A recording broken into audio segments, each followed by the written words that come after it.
Hi hello இன்னைக்கு நம்ம cauliflower Manchurian எப்படி செய்கிறதுன்னு பார்க்கலாம்.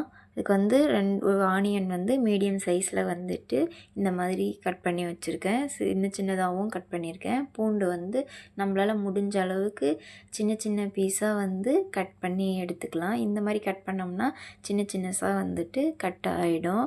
அப்புறம் வந்துட்டு குடமிளகா ஒன்று கட் பண்ணி வச்சுருக்கேன். இதுதான் நம்ம வந்து போட போகிறோம். மைதா மாவு 2 ஸ்பூன் போட்டிருக்கேன். கார்ன்ஃப்ளவர் மாவு 2 ஸ்பூன் போட்டிருக்கேன். நம்ம வந்துட்டு காலிஃப்ளவர் எடுக்கிறதுக்கு தகுந்த மாதிரி வந்து நம்ம போட்டுக்கலாம்.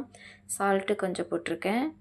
மாவுக்கு தேவையான அளவு. காரத்துக்கு வந்து பெப்பரும் கொஞ்சமாக வந்து ரெட் சில்லியும் போட்டிருக்கேன். நம்மளுக்கு காரத்துக்கு தகுந்த மாதிரி வந்து போட்டுக்கலாம்.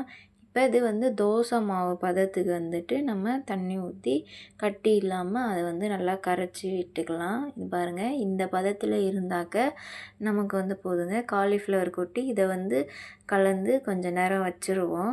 இப்போ இது எல்லாமும் வந்துட்டு கலந்து வச்சதுக்கப்புறமா வந்து நம்ம அடுத்து வந்து பொரிக்கிறதுக்கு எண்ணெய் காய வச்சு இந்த இதுவில் வந்துட்டு எண்ணெயில் வந்து நம்ம போட்டு எடுக்கலாம். குழந்தைங்களுக்கு ரொம்ப பிடிக்குங்க. ஈவினிங் ஸ்நாக்ஸாக வந்துட்டு இதை வந்து நம்ம குழந்தைங்களுக்கு வந்து செஞ்சு கொடுத்தோம்னா ரொம்ப விரும்பி சாப்பிடுவாங்க. இது வந்துட்டு சம்மர் டைமில் லீவ் டைமில் இப்போ வந்து செஞ்சு கொடுக்கலாங்க. இப்போ வந்துட்டு நான் பொரிச்சிட்டேன் எல்லாத்தையுமே. இது வந்து பூண்டுலாம் கட் பண்ணி வச்சுருந்தேன் இல்லையா, அது வந்து ஒரு 2 ஸ்பூன் எண்ணெய் போட்டுட்டு பூண்டு வந்துட்டு போட்டு நல்லா பொரிச்சிக்கிட்டேன். இந்த மாதிரி கலர் மாறுற வரைக்கும் நல்லா வறுத்துக்கலாம்.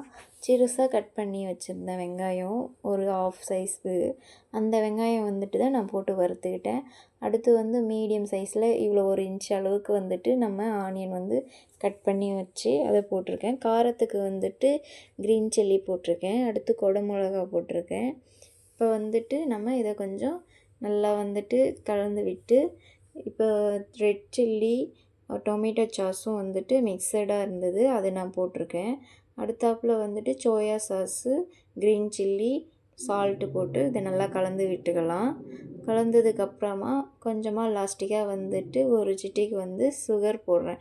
பிடிச்சா போடுங்க, இல்லைனாக்கா காரமாக சாப்பிடுவோம் அப்படின்னா போடாதீங்க.